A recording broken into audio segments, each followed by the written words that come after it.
বিজেপির দুর্গ দিল্লিতেই আজ এমন এক রাজনৈতিক বিস্ফোরণ ঘটলো যার ধাক্কা আগামী দিনের জাতীয় রাজনীতিতেও পৌঁছে যেতে পারে।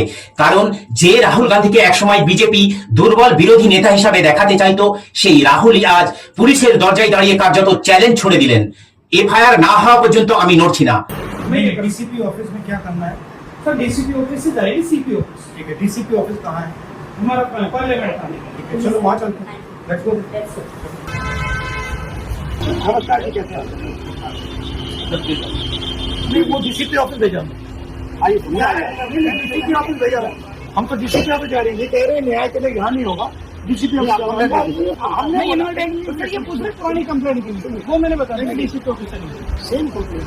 हमने आपसे कहा कि आयोग का नंबर, आपने हमें कहा डीसीपी ऑफिस जाए। सर, मेरे शुक्र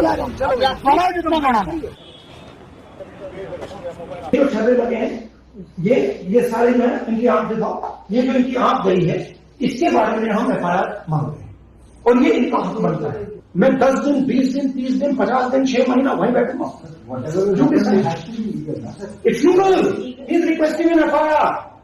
Sir, already submitted. No. He is requesting an individual FIR for this bullet, for this pellet injury. Okay, bhaiya. Very simple. You are not doing it. Sir, Okay, let's do it. I'm telling you what's going to happen. नहीं मैं बता रहा हूँ आपको होगा, तो आप समझ लो. I will go outside. I will sit there until the FIR is done. I will sit there 1 day, 2 days, 3 days, 5 days, 10 days, 20 days. Your government will have a problem. আর তারপর কয়েক ঘন্টার মধ্যেই বদলে গেল পুরো পরিস্থিতিটা। প্রশ্নটা এখন শুধু একটি এফআইআরই নয়, প্রশ্ন হলো রাহুল গান্ধী কি এবার বিজেপিকে তার নিজের মাঠেই রাজনৈতিকভাবে চাপে ফেলতে শুরু করেছে? আর দিল্লির আজকের এই ঘটনা কি কংগ্রেসের বহু প্রতীক্ষিত কামব্যাকের একটি বড় সংকেত? ঘটনার কেন্দ্রে রয়েছে 19 বছরের সাহিল লোচব। অভিযোগ, ছাত্র আন্দোলনের সময় তার শরীরে প্যালেট আঘাত লেগে এবং তার একটি চোখের দৃষ্টিশক্তি হারিয়ে যায়। শরীরে এখনো বিপুল সংখ্যক প্যালেট থাকার দাবিও সামনে এসেছে। এই অভিযোগের সত্যতা অবশ্যই তদন্তের মাধ্যমে প্রমাণিত হতে হবে। কিন্তু এখানেই উঠেছে সবচেয়ে বড় প্রশ্ন, একজন আহত তরুণের অভিযোগ যদি পুলিশের কাছে পৌঁছেও এফআইআর নিয়ে টানাপোড়েন তৈরি হয়, তাহলে সাধারণ মানুষ ন্যায় বিচারের জন্য কোথায় যাবে? আর ঠিক এইখানেই রাহুল গান্ধীর রাজনৈতিক ভূমিকা গুরুত্বপূর্ণ হয়ে ওঠে।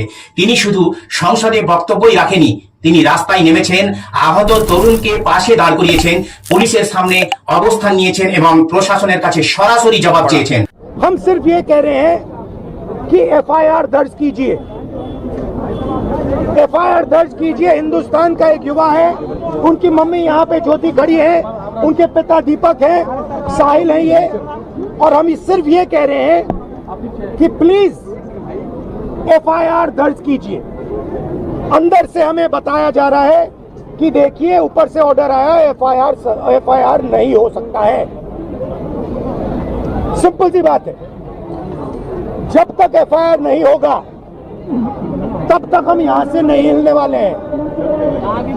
सिंपल सी बात है, एफआईआर करना होगा इस देश में लाखों लोगों के साथ। রাজনীতিতে এটাকে ছোট করে দেখার কোনো সুযোগ নাই, কারণ ক্ষমতায় বসে সিদ্ধান্ত নেওয়া এক জিনিস আর ক্ষমতাকে সামনে দাঁড় করিয়ে প্রশ্ন করা আরেক জিনিস। রাহুলের বার্তা তাই পরিষ্কার, বিরোধী রাজনীতি শুধু সংসদের মাইক্রোফোনে সীমাবদ্ধ থাকবে না, প্রয়োজনে রাজপথেও লড়াই হবে। আর বিজেপির জন্য অস্বস্তিকর জায়গাটাও এখানেই, কারণ ছাত্র, নাগরিক অধিকার এবং পুলিশি জবাবদিহির মতো ইস্যু যদি রাহুল গান্ধী ধারাবাহিকভাবে মানুষের সামনে তুলে ধরতে পারেন, তাহলে রাজনৈতিক ন্যারেটিভ বদলানোর সুযোগ তৈরি হতে পারে। আর এখানেই অমিত শাহের দিকেও রাজনৈতিক প্রশ্ন আছে। দিল্লি পুলিশের ভূমিকা নিয়ে গুরুতর অভিযোগ উঠলে স্বাভাবিকভাবেই কেন্দ্রীয় স্বরাষ্ট্র মন্ত্রকের দিকে প্রশ্ন যাবে।